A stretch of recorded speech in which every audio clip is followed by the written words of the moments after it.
Welcome back to Let's Talk Forestry.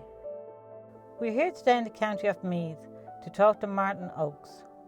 Martin's forestry journey started when this broadleaf forest was handed down to him following the death of his uncle. Let's see what Martin has to say about his forestry journey to date. This forest and the land surrounding it belonged to my uncle, my mother's brother, and indeed it goes back quite a few generations before that.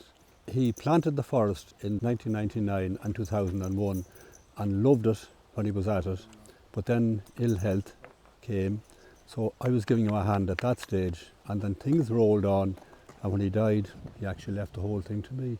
So I've inherited the family land and the family forest.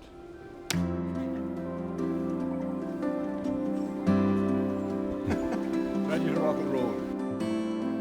I have a couple of horses, so nothing better than to go out for a hike around the forest with the horse. And we just walk around the forest and it's so peaceful.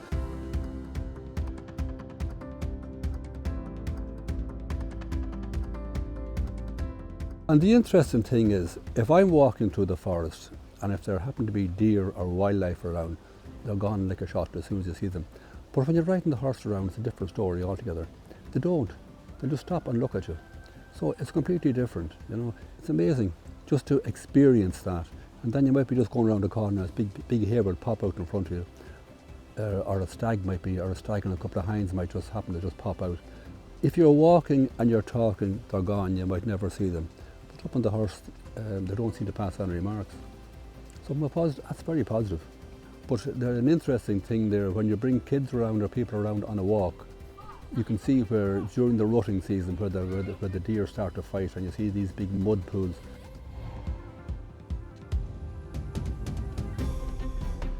My family, even yesterday, they were down here with some of their friends, and they just bring the kids down and let them loose.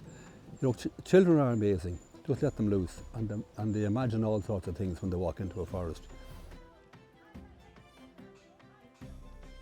My background would be construction. So a lot of the rules and regulations that apply in construction actually apply in forest certification in relation to what you do in the forest. And everything that you do here has to be recorded so that the end product, that people will know that it comes from a sustainable forest. From the early noughties, I was giving Aidan a hand here, and particularly in 2008, it needed to be thinned out. There was a major thinning which we just did ourselves, myself and my son and some of the cousins, and we just thinned the whole thing. And since that, there has been no thinning. But I had an interest at that stage in the forest, and I kind of had a good idea because I was dealing with foresters and they were doing the management plan. So I had a good idea about the forest itself and about management and about looking after it. Well, I went to quite a few courses that were organised by Teagasc, and we're down in Moore Park and we're up in Ballyhaise. And indeed I did the knowledge transfer course, which I found most interesting because it dealt with a lot of aspects of forestry, how to assess what's in the forest and how to actually measure trees. So I found all that quite interesting, and so over the years, and I'm also involved in the North East Forestry Group, and we go on various trips throughout the country, and then you see how others carry out what they do, all different types of forestry and how to manage it.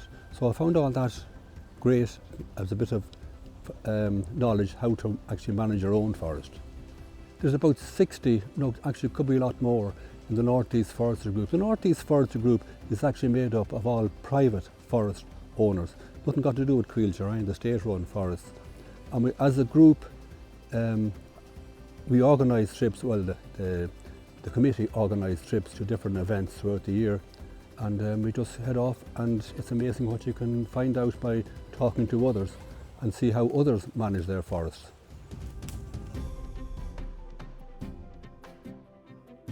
Back in 2016, there were a group of us, 12 from the North East Forestry Group.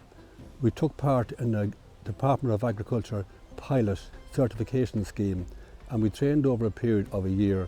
And then in 2017, believe it or not, we got presented with our certificates by the Minister.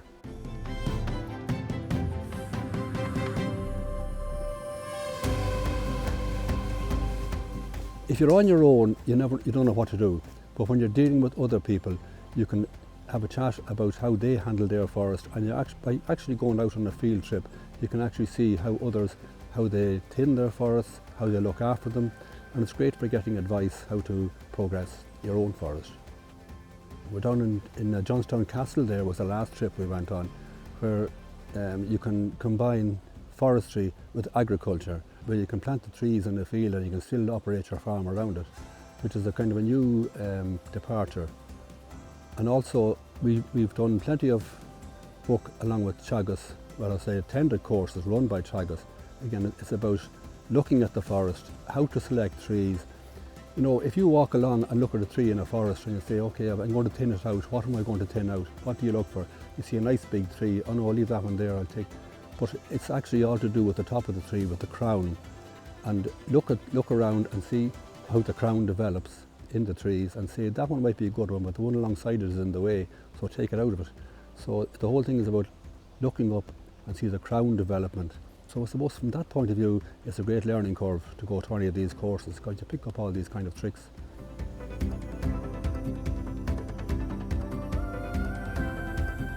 I walk through the forest at least once, if not twice a week. And at the moment, of course, just watching out, make sure it's fenced and everything is kept up to standard, should I say. And I also keep it topped, because there's quite good ride lines all around the forest. I just keep all those topped. So at the moment, I just keep an eye on everything, and if anything pops up, I always have Kevin O'Connell to fall back on to get his advice from Teagasc.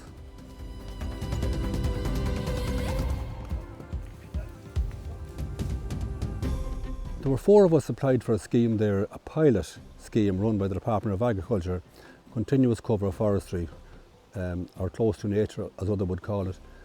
I suppose in the normal course of events, with the softwood forest, the pine forest, when it reaches mature, it's thinned out throughout the years, but when it reaches maturity, the whole thing is cut down as clear fell. I wouldn't be a fan of that, whereas CCF is all about, you always have a canopy over the forest and you take out the stronger stems as you go along. And it's just letting nature take over, but it's a different way of managing the forest instead of clear fell. But as I say, I would much prefer, now that I've started into this, I would much prefer CCF, because you're always going to be left with a canopy over the forest. The main species in the forest is oak, European oak. And every second row then is a row of nurse trees, which can be alder, or it could be a bit of beech, or it could be Scots pine. And the idea of having those there is to get all the trees to grow straight. So eventually all the nurse trees will be cut out of it, so we'll be left with the oak. So if you can imagine a big beech tree and look at the size of it and the canopy, how far does it spread, that's what the oak forest will be like eventually when it's say in maybe 70 years time. I won't be around here anyway when that happens. Just on the way down to the forest, when we were walking down here, there's one particular area that's lined with Norway maple. But mixed among the Norway maple is actually a walnut tree, which is it's the only walnut tree in the forest. And last year, for the first time, there was a pile of walnuts we got off it. So it's interesting to have the walnut tree. So we're going to make a feature out of that and maybe cut a few trees around it and put a seat there, make it up as a picnic area. Well, in 2007 was the first thinning, because under department guidelines when it was first planted, there's a row of oak trees, then there's a row of nursery trees, another row of oak trees. So the whole idea is to plant them close together so they'll all grow up straight. But they realised back early in 2007 that the larch trees were absolutely dominating the oak, so we had to cut all the larch out of it. And I suppose at that time too, I was trying to get a market for the larch, but unfortunately it didn't work out that way, whereas now larch is, everybody wants it, but that's just the way it is. Anyway, that was the first big operation we did in the forest. So at the moment, we're going to do a thinning on the entire forest, and the forester came in and marked up all the trees.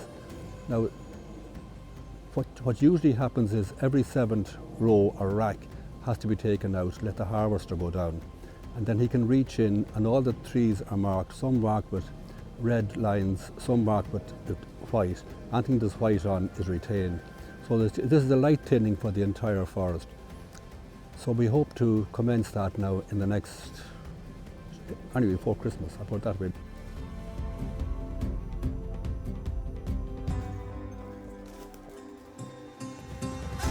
What I would like to see here, well, for a start, I'd be long gone before this thing comes to maturity. I would like to see it managed, and eventually it would be a nice area for people to come, a recreation area for locals to come. And I hope that my family will take that on board and take it on. I'm Sheila Gogarty and I'm Martin's third daughter. I'm the middle child of 5 children. The active forest management, I wouldn't intend to carry on that tradition, but I know my siblings probably would, my brother most definitely will. But myself personally, I wouldn't be going down that path. Well, my son, he's actually in Australia. He was very involved with me here earlier on when we did the initial tinning, and he was down here, and we actually took along with some of our cousins. He was very involved in here, and we were doing the tinning with the chainsaw.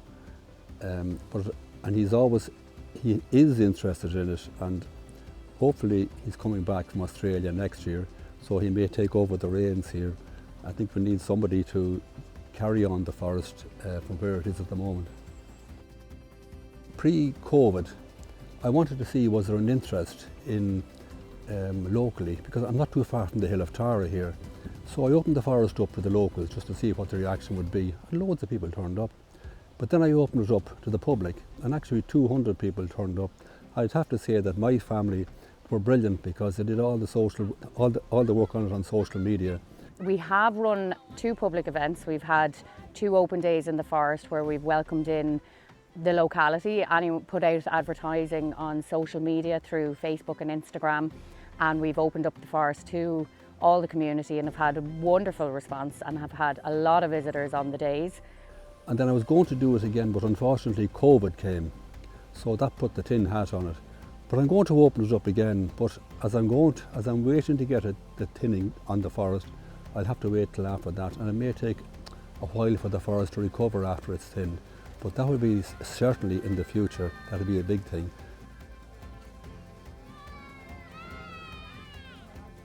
When we opened it up here to the public, I was trying to figure out what was the best thing to do. So I contacted son of a good friend of mine who did that kind of thing over in Galway.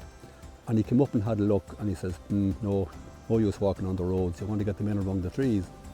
So we made a whole lot of, we made a path through the wood, and we put fairy doors up all over the place. And when kids came in, they couldn't believe it, looking for the fairy doors. But you have to have some kind of an interest. Indeed, when we opened it up with the public, it was amazing the response that we got from somebody. In fact, in the local newsletter, somebody wrote quite a big piece about it. And just as we're standing here now, the River Skane is flowing alongside us. And the Fisheries Board at one stage came up here and they put breakwaters in, so you can hear the water rippling over the breakwater. It's a very calming effect when you're walking down here.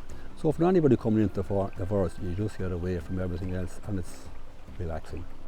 We do a pumpkin patch every year at Halloween for our kids. There's 9 grandchildren in our family, so we run a pumpkin patch with all the family and the children, and we have pumpkins, and we do a campfire and play games with them, and a lot of stuff. My sisters and I would tend to come down with our own friends as well for picnics, and we bring all the children. They can have a run around, there's loads of space, whether they're running around, trying to climb trees, you know, we come camping. We've actually come camping in the forest with them as well, which is really fun. They really love that. We hang up some fairy lights and bring the torches and, you know, roast marshmallows and sausages, and the kids absolutely love coming down here. It's definitely something I know they'll continue on, and they love when their friends come with them, and I know that's something they'll continue themselves. The biggest benefit I see is actually in terms of using it for your mental health and getting out into the forest, out into nature, going for a walk. It just makes you feel wonderful, really does. I suppose I could look at the positive and the negative. The negative being that my uncle, when he planted this forest day one, you know, it was actually planted on very good land. And I think some people might have said, well, what the hell are you doing that for, you know, using the land up at forestry.